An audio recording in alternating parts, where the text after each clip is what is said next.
राजस्थान के धौलपुर जिले की राजाखेड़ा विधानसभा क्षेत्र में देश की आजादी के बाद जितने भी चुनाव हुए उनमें कांग्रेस का ही वर्चस्व रहा। अब तक 10 बार कांग्रेस, 2 बार बीजेपी, 1 बार लोकदल और 2 बार निर्दलीय चुनाव जीते हैं। यहाँ से पहला चुनाव वर्ष 1957 में महेंद्र सिंह ने निर्दलीय जीता। इसके बाद 1962 में राजस्थान वित्त आयोग के चेयरमैन प्रद्युमन सिंह के पिताजी प्रताप सिंह कांग्रेस से चुनाव जीते थे।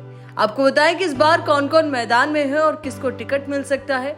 उससे पहले आपको यहाँ का जातिगत समीकरण समझाते हैं। राजाखेड़ा विधानसभा क्षेत्र में 2,07,446 मतदाता हैं। इनमें 26,579 जाटव, 23,345 कुशवाहा, 24,500 ब्राह्मण, 19,051 बघेल, 18,080 ठाकुर, 14,392 राजपूत, 14,050 लोधी, 12,500 गुर्जर, 9,909 निषाद, जबकि 4,704 मुस्लिम मतदाता हैं। वहीं 4,850 त्यागी, 4,668 धोबी, 4,458 कोली, 3,642 हरिजन, 5,000 नाई, 3,100 गोस्वामी, 2,685 खटीक, 2,682 प्रजापति, 4,139 वैश्य, जैन और 7,038 रठौर, सोनी, जाट और अन्य जाति के मतदाता हैं। यहाँ एससी, ठाकुर, राजपूत, ब्राह्मण,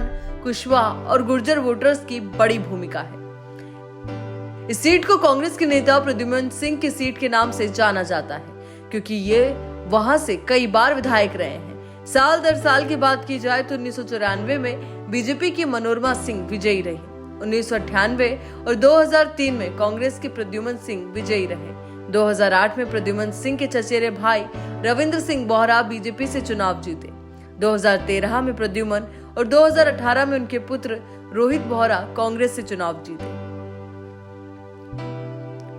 2018 में वित्त आयोग के चेयरमैन प्रद्युमन सिंह के पुत्र रोहित बोहरा कांग्रेस के टिकट पर पूर्व मंत्री बनवारी लाल शर्मा के पुत्र स्वर्गीय अशोक शर्मा ने बीजेपी के टिकट पर चुनाव लड़ा।